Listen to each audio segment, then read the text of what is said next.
Ellen, and today we'll be talking about the steps which led to Hitler becoming the Chancellor of Germany. So firstly, one of the key actors in this was President Hindenburg. And Hindenburg was President of Germany and faced Hitler in the 1932 presidential elections. Now, he'd been president since 1925 after Hitler's death, and following the Great Depression, Hindenburg increasingly ruled through Article 48. Hindenburg stood for a second term as president, and Hitler also stood for the NSDAP. Other candidates included Duesterberg from the DNVP and Thälmann from the KPD. The SPD and Centre parties did not field a candidate this time, so as not to split the vote, for fear of enabling Hitler to win. Although Hindenburg was right-wing and anti-Weimar Republic, he had followed his presidential oath and abided by the constitution thus far. Hindenburg took 49.6% of the vote, 0.4% shy of a total victory. So close. He, Hitler, and Thälmann stood in the second round. There, Hindenburg won 53% and Hitler won 40%. It's clear that Hindenburg won because of the Catholic and SPD votes. This was interestingly not his usual support base. It's clear that he was seen as the best of a bad lot. So in terms of the 1932 presidential election, we should just recap that Hindenburg was standing for a second term, Hitler stood for the NSDAP, Duesterberg for the DNVP, and Thälmann for the KPD. The SPD and Central Party did not field a candidate as they did not want to split the vote, as this had the potential to let Hitler win. And in terms of the voting results, there's lots of tricky numbers here. In the first round of votes, Hindenburg's won 49.6% of the vote, and in the second round, Hitler took 40% and Hindenburg took 53%. Enter Francis von Papen. Papen was a Zentrum politician who became Chancellor under Hindenburg in 1932. He was a Catholic aristocrat and a Zentrum politician and one of Hindenburg's closest advisors. Papen interestingly left Zentrum 2 days after becoming Chancellor. Schleicher influenced Hindenburg to make Papen Chancellor. He also chose the cabinet. It was a government of the elite with no members from the Reichstag. Papen had little support in the Reichstag, even from the Zentrum party. It was only the DNVP who backed him. To gain NSDAP support, he lifted the ban on the SA in June 1932. This measure increased political violence on the streets of Berlin again, as the SA fought communists in a gang warfare extension of party politics. Papen used this violence to depose the socialist-led Prussian government and arrest leftist politicians on the grounds of supporting communists. Hindenburg issued an emergency decree making the Reichschancellor the Prussian minister-president. However, Papen could not work with the Reichstag, and thus Hindenburg dissolved it and called for new elections, which was a disaster for the Weimar Republic.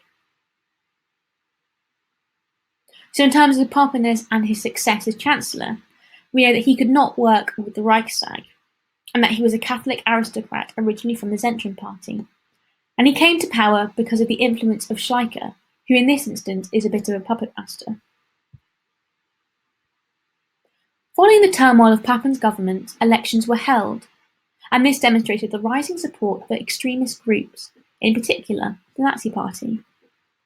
The Nazis and Communists were both dedicated to overthrowing the Weimar regime, and together they won over half the seats of the Reichstag. With 37% of the vote, the Nazis were the biggest single party. In August 1932, Hitler demanded to be made Chancellor with an enabling act enabling him to issue decrees himself. Hindenburg really disliked Hitler, and not least because of his humble background, and thus refused him. Papen tried to build support in the Reichstag, but was unable to do so. So in September 1932, the Reichstag declared no confidence in Papen by 512 votes to 42, which is a pretty hammering defeat for Papen. So although the DNVP and DVP backed Papen, Hindenburg was forced to dissolve the Reichstag. Papen and Hindenburg did not want to call another election, but this would be unconstitutional. Schleicher warned it might cause civil war. So another election was held in November 1932. In this election, the Nazis lost 2 million votes, and their share was 33.1%, so still by far the largest party in the Reichstag. But it was the Communists who won in this election, as their election votes went up to 16.9%. Together, these anti-Weimar parties controlled half the Reichstag, and so a political deadlock remained. The elites, therefore, asked for Hitler to be made Chancellor. Hindenburg demanded Hitler must control a majority in the Reichstag first, but Hitler would not agree to a coalition as it would require compromise.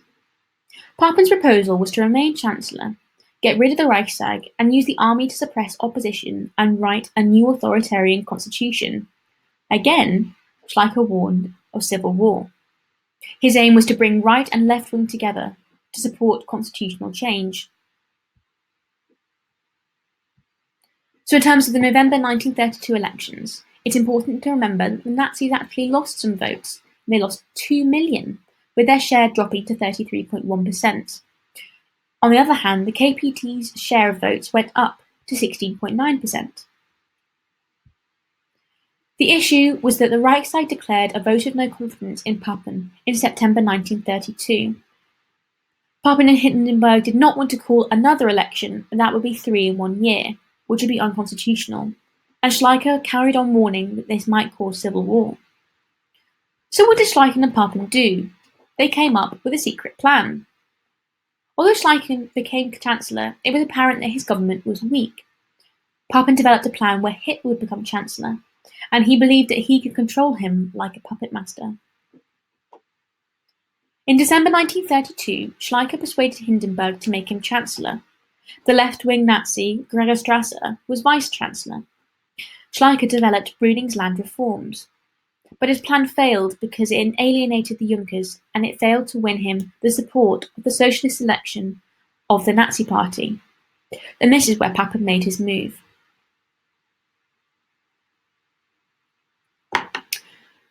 Papen wanted to make Hitler Chancellor, with him as his Vice-Chancellor. Papen did this because he believed Hitler could be controlled. As Otto Meissner said, Papen won Hindenburg over with, quote, misgivings that a revolt of the National Socialists and civil war were likely if Hitler was not appointed. Kershaw said in 1991, Hitler needed the elite to maintain power, but by January 1933, they, in turn, needed Hitler. And so on the 16th of January 1933, Hitler became Chancellor. So how have historians assessed the Backstairs Intrigue? Salomon stated that Nazism came to power as a result of a miscalculation by conservative politicians and the military after a large number, not a majority, of the electorate had put it in a position to contend for power. Laffan stated, the National Socialists came to power more because of their enemies' weaknesses and failures than because of their own strength. And Harman stated that the generals and industrialists estimated that ruling with the Nazis, who would destroy the working class organizations, was preferable. So, in discussing the steps which led to Hitler becoming Chancellor, originally it was actually Schleicher who was Chancellor, and he came to power in December 1932. And he had as his Vice-Chancellor the left-wing Nazi Gregor Strasser. In terms of the historical perspectives, Salmon on Hitler says that Nazis came to power as a result of a miscalculation by conservative politicians and the military after a large number, but not a majority of the electorate, had put it in a position to contend for power. Thank you for spending the time to listen to this episode about the Backstairs Intrigue and the steps which Hitler took to gain power. Next time, we're going to be focusing on what Hitler actually did when he became Chancellor in 1933.